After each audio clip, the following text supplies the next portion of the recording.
欢迎收看《寰宇全世界》，带您走进全世界。全球各地的观众朋友，大家好，大家平安，我是何荣。两岸大事国际焦点，深度剖析，打开视野。透过 YouTube 收看朋友，请您帮我们按赞、订阅、加分享，动手，开启小铃铛。也欢迎您告诉我们在哪个城市打卡收看。当然，欢迎大家多多的表达你的观点与看法。好，来欢迎今天3位来宾。首先是中华战略暨兵棋研究协会的理事长黄吉正老师。何荣好，各位观众大家好。好，另外是淡江大学财经系教授聂介中老师。何荣，观众大家好。还有美国共和党前亚太区主席方恩格 Ross， 大家好。好，今天跟3位老师还有观众朋友们一同来关心的，当然就是上个礼拜记得吗？在我们录影的当下呢，发生了美国出兵委内瑞拉的事件啊。这个川普呢对委内瑞拉发动的军事行动震撼了全球，而川普的演习呢，现在似乎还不止于此啊，因为最近他又语出惊人，他说美国还需要格陵兰的震撼发言，而且呢，不只是需要，这个川普团队甚至放话说可以直接给钱，全民发钱来说服格陵兰人同意加入美国。川普的说法是这样啊，他说不管格陵兰人他们愿不愿意啊，因为呢，如果格陵兰不给美国的话，那么就会被中国大陆或者是俄罗斯给占领，所以美国呢不会坐视这种事情发生。但是格陵兰政府目前回应也很清楚，他说我们不卖也不想当美国人。最新的民调也显示，有超过80%的格陵兰人不愿变成美国人。而更关键的是呢，这格陵兰不是小国，是丹麦的领土啊，丹麦又是北约的成员。如果川普对格陵兰下手的话，是不是就等同于挑战北约呢？我们来看一下川普对外的手段，最近呢都是一句话，就是呢，不吃胡萝卜呢就给你棒子吃啊。对巴拿马、委内瑞拉是经济加上军事的威胁，那么对加拿大、墨西哥呢是关税胁迫加军事威胁，现在对格陵兰则是呢金钱诱惑再加上军事力量的并吞。最近也听到了美国的副总统 J.D. Vance 啊，他说，请各国都必须要正视而且严肃的对待川普总统所说的每一句话。那这一次呢，看到他们对于委内瑞拉采取的军事行动，确实也让全球都看到了川普有些话还真的必须要认真的听一听。好，那现在看到是讲到北约这个部分呢，川普跟格陵兰之间，但是又夹着北约啊。我记得上礼拜黄老师我们也特别去提到了委内瑞拉当下被川普的这个三角洲的部队这个进入之后，那么没有想到在2个多小时，这个总统就被逮了，然后呢立刻就送出委内瑞拉的境内。好，那您觉得川普接下来要怎么处理格陵兰的问题？川普对于格陵兰的这个兴趣啊，在他很早我们就讲说当选以后吧，就已经讲得很明白了。而且不是只有格陵兰，包括加拿大作为51州，包括巴拿马运河。那现在在他的国家安全战略公布了以后，更明显的就是美国本土，另外就是拉丁美洲。对，换句话说，这种扩张型的这种可能的孤立主义确实在成型当中，它基本上跟它的国家安全战略是同步的。那格陵兰总共只有差不多估计5.7万人。那么对于美军如果要进去接管，它本来就有美军的这个太空基地在里面。如果用强的就用豪夺的方式、直取的方式，事实上也没有，格陵兰基本上没有力量来反抗。那他就可以长驱直入。但是动用棒子不可能吧？那不用棒子的话，就用软的利诱。对，又利诱。利诱的话，你总共可以花多少钱嘛？5.7万，每个人100万美元，也不过就这些钱。对，也就这些钱。那这些钱，黄仁勋缴的所得税就可以 cover 了。不需要美国政府出钱。那么，所以我觉得基本上是一个原则的问题。第一个就是你对北约的同盟国动手那而不是经过协商。对。尤其是宗主国所谓丹麦，不同意的情况之下，当地居民不同意的情况之下，你不用谈的方式，不用缓和的方式，要采取硬的方式，能不能接受？会不会影响到？美国可以说直接进入委内瑞拉已经破坏了很多规则了。对，然后甚至是他过去自己倡导的规则。那么现在又对自己的同盟国采取这样子的手段，那它的影响就不只是丹麦，而是整个北约、整个欧洲，甚至所有全世界跟美国号称是同盟国的或是伙伴，都会有影响。北约会坐视不管吗？北约又能怎么样？北约针对俄罗斯入侵乌克兰就已经快要束手无策了。是啊，今天如果没有美国在背后顶着撑的，北约没有办法应付俄罗斯。那你现在再加上一个挺你的人要你的地盘你愿不愿意给？我讲的意思就是说，现在的北约、现在的欧盟基本上是被双方挤压。一个是侵略乌克兰。另外一个是自己背后最有实力的盟友要跟你要东西，你给不给？所以它是双重夹击，在美俄之间双重夹击。那么这也就是为什么现在目前还在喊话阶段，白宫讲的话太狠几乎没有转圜余地，算不算极限施压？最后是不是这个喊话只是他的手段之一？他最后要采取什么样的行动？我觉得还要一段时间酝酿。可是这个过程当中，已经会使得北约国家中间很多不同的意见就会越来越强烈。现在看得到北约的立场蛮坚硬的就是说，当然为了要维护这个格陵兰的主权，包括是丹麦但是会不会最后变成是北约、欧洲这一块就是摸摸鼻子认了那怎么处理格陵兰的问题呢？要看川普在将来几个月，他对这个议题兴趣会维持这么大了因为刚刚Venezuela 这个行动算是先不要讲什么规则好不好？说在美国里面是没有规则的是吧？我没有这样讲啦，你的意思是这样但是从军事的角度来看，是一个非常顺利成功的行动，没有美军伤亡，有受伤的人数也不多了，而且到目前为止好像没有什么新闻说是严重的什么问题了。那么将来几个月，可能 Trump 还是会一直讲这件事情，但是进入5、6月份的时候，他就要把焦点放在其中选举。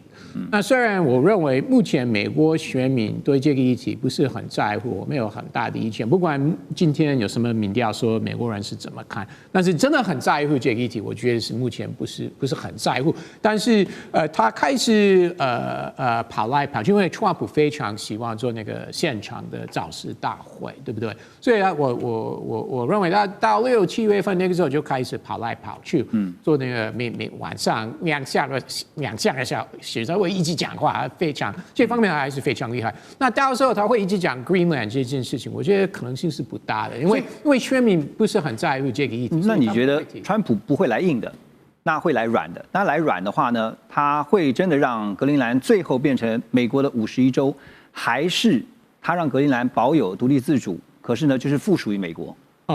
无锡就是不可能。OK， 这是不可能，这个国会肯定是不支持了。就像 Puerto Rico 或关岛，这个还是要给他们特殊的status 跟地位了。但是看起来川普不会放弃，所以即使在将来几个月他一直讲，然后中间时间为其中选举暂时不讲，那到明年初没有连任的压力，也没有其中选举的压力。那或许如果这将来几个月没有处理好，那到明年初还会开始再次提这件事情。好，现在欧洲的反应我们也来看一下，欧洲这次反应很不一样就是像法国总统马克宏呢就痛批川普说这是新的帝国主义。德国总统也发话了，这施坦迈尔他用罕见严厉的语气呢批评美国正在摧毁国际秩序，也呼吁各国不要让世界成为一个强盗窝。大家也想说，欧洲这次不忍了，因为呢，这次真的是把欧洲给惹毛了。这个美国扩张的目的呢，现在瞄准了，就是刚刚讲说，欧洲盟友也被牵扯在内。川普呢，当然也说呢，他话说也得很直，他说我不需要国际法，唯一能阻止我的只有我自己的思想，真的是狂言。那美国最近内部其实也出现了一些极端分裂的情况哈，当然也让格陵兰人看在眼里，就觉得如果有一天成为了美国人，会不会跟他们一样？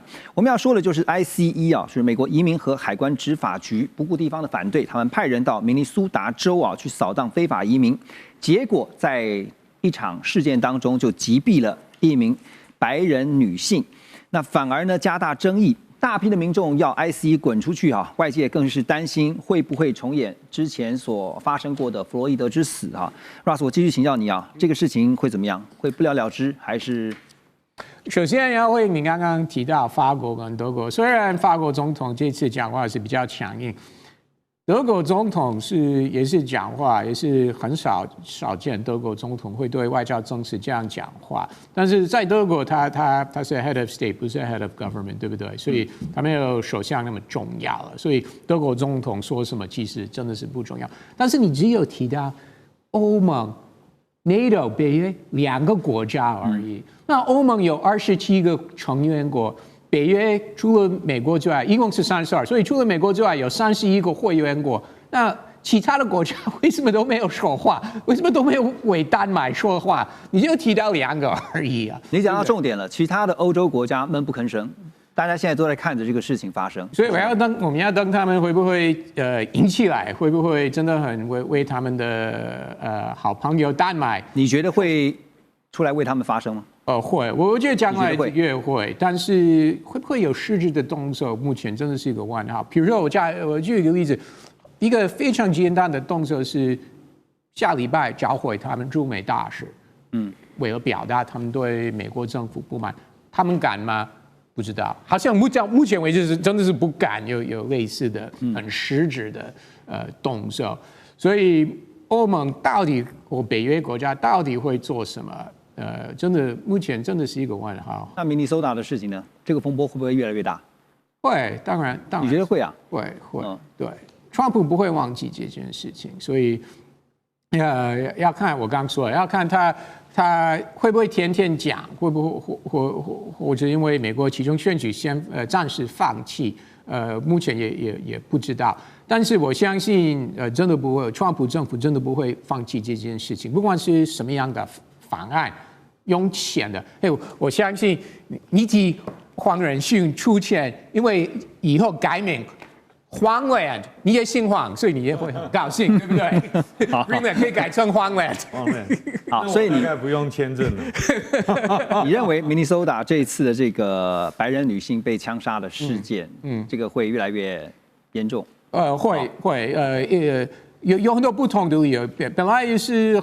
很多美国人是支持川普政府对非法移民的这些强硬的动作，也有很多人是反对，尤其是在算是一个蓝色州 Minnesota 算是 blue state 是支持民主党比较多，尤其是在 Minneapolis 这个大城市算是非常左，选民是非常，尤其之前发生过黑人被枪杀。那另外进入这个杀人案的调查，那已经有非常严重的州政府跟联邦政府的分裂，因为联邦政府已经说清楚。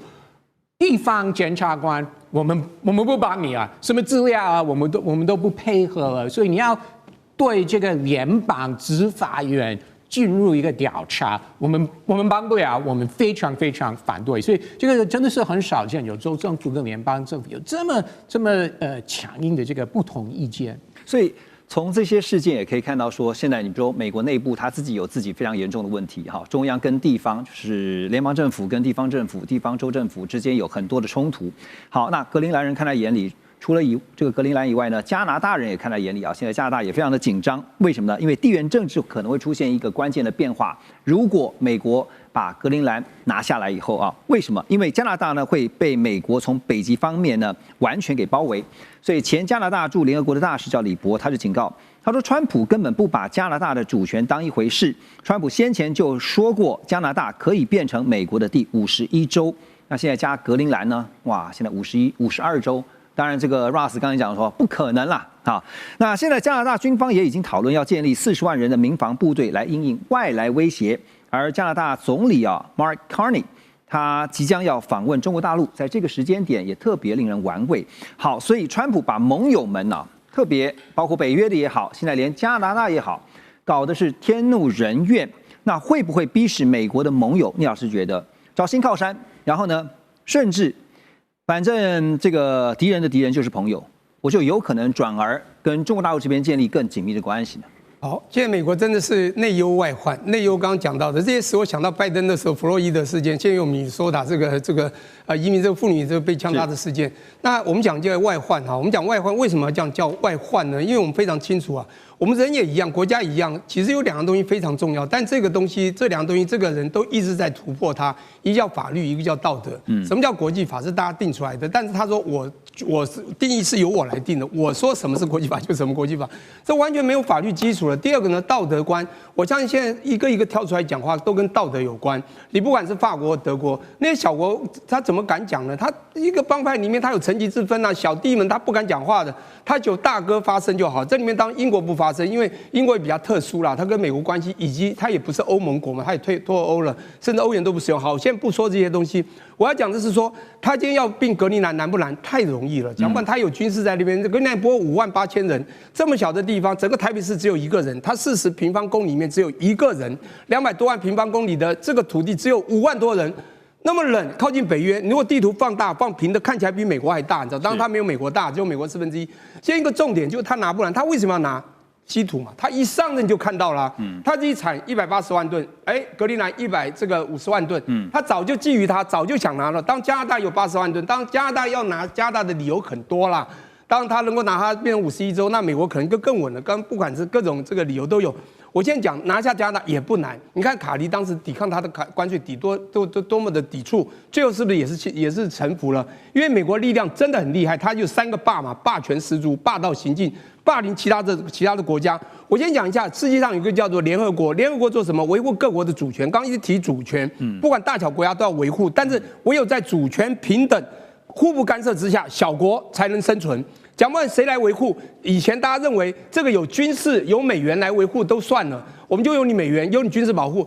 但是还有一个东西叫正义，还有一个东西叫道德。我刚刚讲到，我跟你讲，正义还有要让人家信任，这个东西这样一下子瓦解了。小国还是不敢说，他要找替代品，就是你讲的，他会不会绕道去找别的地方释出善意呢？不管是小国，甚至欧洲这些国家，他已经对美国已经没有信任了。这时候他是不是要找一个保护的替代品？因为看起来中国就是唯一能够可能未来跟美国抗衡的，不管在军事科技，但是有没有强到这样，我们不知道。就他要找到未来的替代这个保护的这个护主呢，必须要强而有力的一个基石。所以呢，你必须让这个小国认为长期可靠。目前呢，我们知道世界上你不可能啊，好像说历史从以前就这样，中立是不可行的啦。我们虽然允之绝中，我跟你讲，你互不得罪，最后就会受伤。你一定最后押宝，以前押美国，就会发觉押错了。我跟你讲，未来就会慢慢押过去。就你刚刚讲的这件事件，从这一次的跨国这个元首绑架事件，你看到这个人为的黑天鹅会造成全球真的，我们讲小国一定会，只是不敢发，一定会向中国靠齐。但是加拿大。这个欧洲它有不太一样的肤色和人种，还有它的历史渊源，但是在道德法律之下，我觉得商炮就像2战一样，讲嘛，俄国是跟这其他国家一起打德国的，这个是有机会慢慢靠过去。只要中国一直忍，一直释出善意，一直用其他友邦，不管在军事或者贸易上，尽量做自由贸易或者军事合作，我讲美国就被出局了。这次美国委内瑞拉事情，其实也让大家再次的看到，在国际上的现实啊，就是比谁的拳头大。而且如果刚刚听到那个聂老师的分析啊，确实感觉蛮悲哀的。如果连美国都带头不遵守国际法的话，那其他的国家需要遵守吗？我们休息一下，马上回来。2025全球局势必须关注，中美赛局牵动地缘风险，连带影响台海两岸未来。环宇全世界，关心全世界，权威分析，专业观察，客观立场。每周6日，请您准时锁定，一同关心全球大事的瞬息万变。欢迎回到《环宇全世界》。在委内瑞拉的事情爆发之后，现在看到呢，下一个除了紧张的刚刚提到了，除了有格陵兰、加拿大之外，现在大家也看下一个目标会不会是伊朗啊？伊朗最近啊，整个局势可以说是急转直下。这个在伊朗呢，火药味浓到不行。伊朗境内到处都有民众的示威抗议，更传出有城市已经被抗议者实质给控制，民兵指挥部被烧，全国罢工。而伊朗政府呢，更是直接说要断网断话，因此而造成的死亡人数也不断的攀升。在这个时候呢，美国特种部队也被直击出现在中东地区，更有美国军机出现在荷姆兹海峡。川普也公开的呛瞎喊话，他说，如果伊朗用暴力镇压示威民众的话，美国将不会坐视不管，会狠狠的打击伊朗。伊朗官方则反控，这不是单纯的民怨，是境外势力在操盘的颜色革命。好，现在看到有点熟悉啊，因为我们刚刚提到了委内瑞拉。那这个手法呢，是不是就一开始啊，像委内瑞拉是先扶植流亡势力，然后制造街头动乱、经济封锁，再来是军事恫吓。另外，在伊朗呢，现在也看到了最近这2天，流亡在美国的王储他跳出来号召民众上街举行全国性的示威，也看到了美军快速的集结，然后白宫方面高调的警告，这一套剧本就是掀起内乱。武力胁迫，再扶植代理人，尤其这个代理人是亲美的代理人，似乎现在也好像要在伊朗重新上演啊。可是伊朗毕竟不是委内瑞拉啊，所以这个相同跟不同之处，老师怎么看？委内瑞拉的模式很难被复制。第一个军事行动对委内瑞拉有效，对伊朗没有效。为什么？因为伊朗不是你抓到一个总统一个领导人，那个政权就崩解了，因为他有好几块势力，他有革命卫队，他有宗教领袖，还有这个所谓的民选政府。换句话说，你抓到中间移除一个人或者是一个势力，并不代表整个伊朗马上崩解，这是一个。第二一个就是伊朗很大。川普总统从第1任期开始，他就非常自豪，他不派地面部队，不派兵海外作战。为什么过去在委内瑞拉发生这个，就是1个礼拜前1月3号的这个特殊行动之前，很多人都说美国不敢，美国不会，因为我们都用传统思维认为我要登陆作战，我要大部队进去。委内瑞拉有很多军人都很会打游击战的。那美军未必占得到便宜，所以我们是从传统战争思路切入，认为不会。结果大家都很惊讶，结果他是特战部队进去，几乎是长驱直入，对啊，对，就只是带走一个人。那至于说带走了 Maduro 以后，委内瑞拉呢，美国所谓的接管能不能顺利接管，那是另外一个话题，我们要去讨论的。伊朗更不可能，所以你没有一个特定目标。第二个，你没有地面部队进去，你如何去改变它？第三个就是你没有替代方案。那个 Reza，这个就是原来巴勒维国王的后裔啊，他在海外是一个流亡，在伊朗内部也没有那么多的支持者，所以他是一个几乎无法取代的。那你说陈兵于伊朗周边，不管荷姆兹海峡，或者是到了英国的基地，他未必是打伊朗，或者是打伊朗的政权，或打他的首都。他有可能是把伊朗有2种事情可以做，一个就是打击伊朗所支持的境外势力，去剪除它；第二个就是切断伊朗对外的，这等于经济上面，再把它的包括伊朗已经被禁运很久了，那他再把这种所谓的地下经济，或者是搅乱他的这种所谓的非法所谓抵抗制裁的石油，也就是加强这个威慑的力道，等于是再把它紧缩一点。伊朗已经被制裁很久了，所以伊朗它现在不是说你一个震撼疗法它就会崩解了，它已经承受它的那个抗压耐力已经是全国性普遍性的在承受，所以很难用一招去做解决。老师提到的替代方案 ，Russ， 你觉得这个替代方案就是现在似乎要把目前执政的神学施政权给推翻啊？但是你觉得第一个推翻得了吗？就算推翻了，刚才黄老师提到的替代方案，就是巴勒维王朝现在流亡在美嘛，有可能回来复辟吗？推翻的确是很难。我们可以参考过去10几年的经验，那伊朗爆发这个街头抗议的活动，而且规模很大，已经有很多次了，在最近10几年，真的是很多次，而且是不同的理由，偶尔是因为反贪污，偶尔是因为经济状况、通货膨胀，偶尔是因为年轻人对政府是镇压的，不管是文化方面，我要女性穿衣服相关规定等等，就上街头抗议。但是每次有这个大规模的抗议活动，这个政府还hold得住他们的政权，但是这个也不等同是完全没有推翻的可能。毕竟1979年伊朗政府被推翻了，所以也是有这个潜力。当然要看美国介入的程度是如何，然后周边的国家，俄罗斯、中国会不会来帮忙他们的这个好朋友？这个也是值得关注。对，你刚刚提到了几次的颜色革命啊，包括刚才提到60年代哈，就是有白色革命嘛，70年代末我特别查了一下何梅尼的这个黑色革命，然后呢又有伊朗反对派曾经发动的绿色革命哈，所以它有好多次的颜色革命。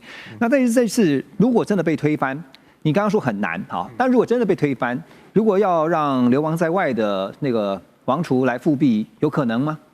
希望美国不要再玩这个，因为我们在阿富汗跟伊拉克有相关经验，已经有前车之鉴了，不是？在2个国家，美国是安排这个海外人士，回国接政权，那就造成很多当地人非常非常不满意，这个也是可以理解。这些人在海外过得很好，然后国内人士不管是在伊拉克、阿富汗啊，现在伊朗做得非常非常辛苦啊！这些人从华府、纽约、London、Paris、洛杉矶回来，像当总理、总统等等，真的是造成当地人非常非常不满。所以，虽然在过去几天有很多相关新闻说这些上街头示威者有喊欢迎他回来、支持他等等，但是他们讲这些，应该是因为他们知道会非常非常惹怒执政者。会让这个政府非常非常不满，就有点像2019年那个时候在香港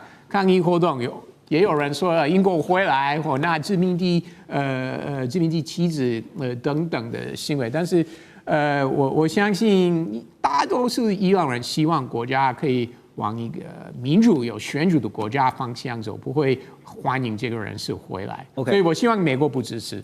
好，你希望美国不支持，我就要拉回来问你这个美国人的想法哈，因为我们刚刚讲到了阿富汗也好，伊拉克也好，其实美国都有前车之鉴，尤其还深陷在阿富汗有20年哈，最后你看到也是撤军了哈，所以我的意思是说，有了这些前车之鉴之后，现在在处理伊朗的问题上面，美国会汲取什么样的教训？他会怎么做？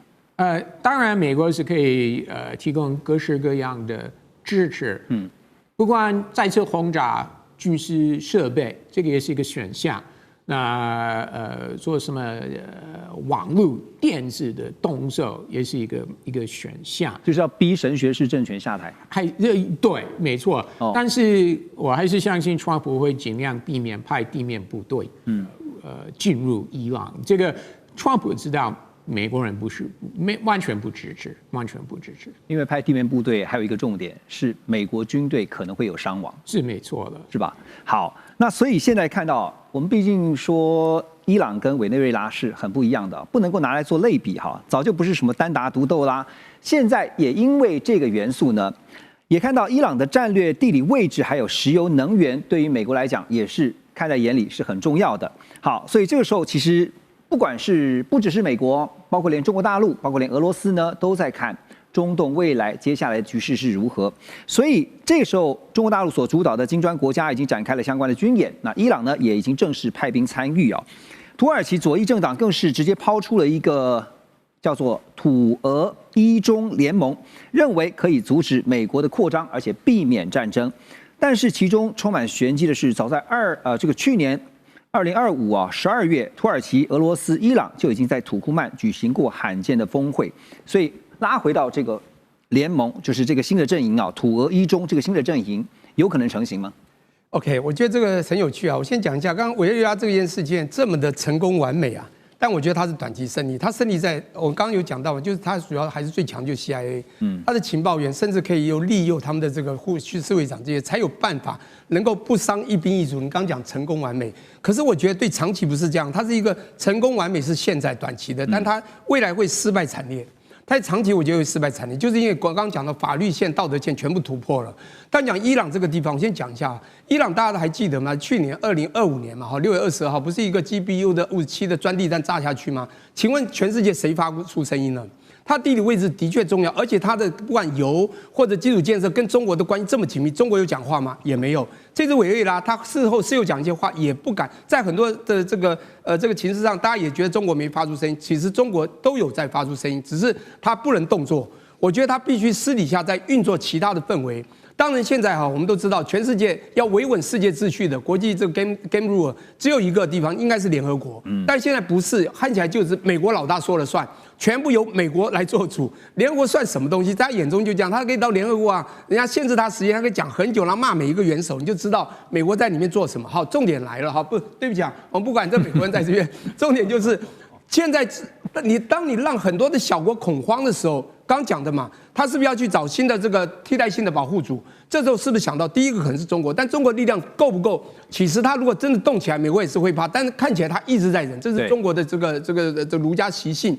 但中国不是傻瓜，我觉得最近啊，您刚讲到这金砖四国的军演，我不太想用金砖四国这个名称，这绝对不叫金砖四国 ，BRIC，I 也是印度嘛，哪来的这个印度？没有，巴西也没有在里面。我跟你讲哈，你讲的 CRINC 我倒能接受，当然 CRINC 在他们叫做这个邪恶轴心 ，CRINC 是什么？大家知道 China 第一个嘛，在前面 Russia， 最后 I 是什么？这个才是 Iran 嘛。然后 North Korea 也有可能加入啊，这有核武的国家。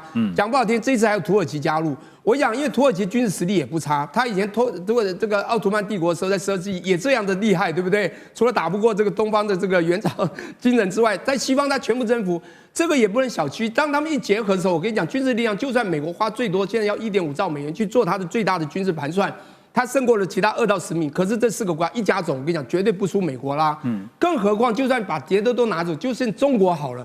各位，中国的实力是突飞猛进，是直线上升的哦。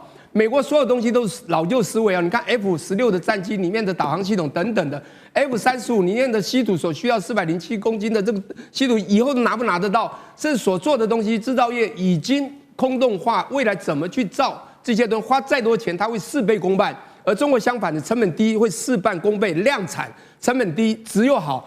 我跟你讲哈，我们讲别的拿掉，中国都有可能赢。而现在一联合起来，我跟你讲，美国就出问题。既然你问的是说会不会擦枪走火，我倒觉得还是不太会了。因为我想问老师的是说，如果按照这个逻辑的话，说美国跟以色列如果没以联手，然后在中东假设真的对伊朗动手的话，那中国大陆跟俄罗斯会怎么跟？好，美国方面来交手。你看 GBU 57他做了，那时候他在这个加拿大开不是那个 G7 峰会的，马上就说我有重要事情回去，说2个礼拜要决定一件事情，2天就去打。他真的是很大胆，他就是抱着一个说我太自信了，没有一个人敢惹我，我做什么你都会怕我。可是他现在在怕中国。你自己去想啊，多少次他帮他4月还要去见中国，中国现在已经准备不跟他见面了嘛？非常清楚，中国现在保出另外一种冷战方式，说没有关系，现在我们有我们的底气，我们从头到尾，你的关系战我们就奉陪到底啦，今天就以牙还牙啦。现在当然这不是以牙还牙问题，就是我们用其他的战术来告诉你，美国你是错的，我也不要见你，因为这样我见你反而拉掉了我们该有的底气。我联合其他也算是不错的强势的国家一起来。我觉得就是他真的打，这个重点就是他会不会打。他现在做到这个，就让你做恐怖平衡，他不敢打，因为打到伊朗对中国是一个大伤。但在现在他去打伊朗，中国还是不敢马上崛起来去跟他对打，他必须先把其他的阵脚稳住。如果他们3号有一定的联合的机制，说不好听，他们也要必须做沙盘推演。是，当美国打进来，他们因为美国还是很厉害。你刚 CIA 当时钻地弹之前的时候，他多少个研究员，核弹研究员，多少个高阶占领都被精准打击啊，讲不好听，这都是 CIA 去搞的。我讲不好听，反中情势这个反送中都是这样子，才能里应外合嘛。我觉得美国这个情报单位是的确可以让人去训练啊，这个是真的是很有一套。他不但是收集情报，还做假情报嘛，他做假情报第1名的嘛，不是？2005年，2003年2月5号，Powell不是拿了一个假的东西，说毁灭性化学武器，我们找到了。反正就这样子，现在不需要了，也不需要做假情报，由川普一句话就可以打人，知道吗？对，从这个聂老师刚刚的分析，其实是可以理解到说，美国它擅长它的强项是在于说快很准啊，它这个速战速决。但如果这个冲突一旦进到了延长赛，也许就不一定能够占得了上风。我们休息一下，马上回来。2025全球局势必须关注，中美赛局牵动地缘风险，连带影响台海两岸未来。寰宇全世界，关心全世界，权威分析，专业观察，客观立场。每周6日，请您准时锁定，一同关心全球大事的瞬息万变。